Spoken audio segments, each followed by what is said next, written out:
بسیج باشد جسم ما یا شاه یا سبای مال بود یا برگی کن یا پری بلون بود یا برگی کن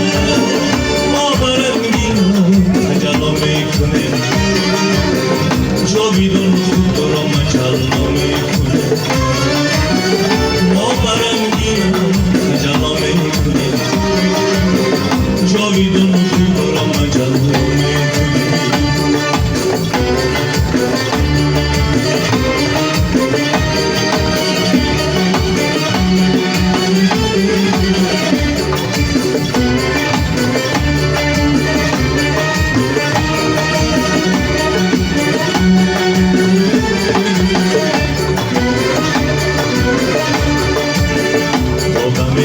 مرگی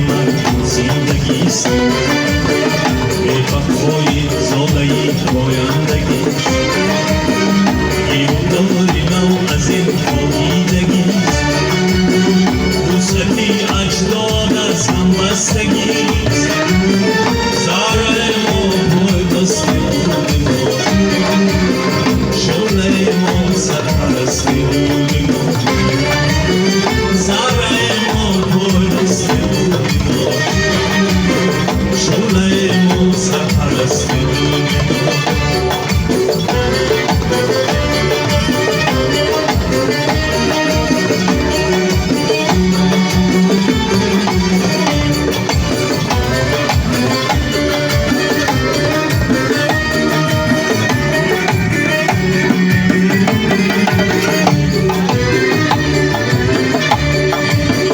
آدم دنیا همزاده فناست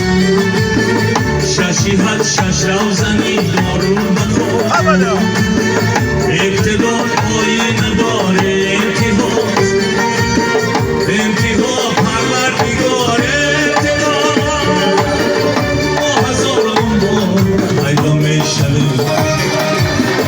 از هلاکی خویش احیا میشویم ما هزاران بار پیدا میشویم از هلاکی خویش احیا میشویم آدم نابود به درخواست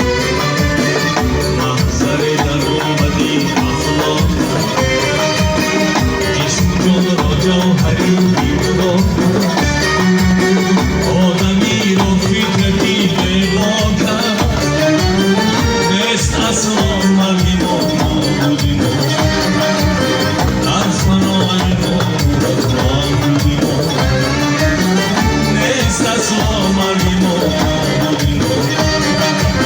در فنای ما بودی ما نیست اصلا مرگی ما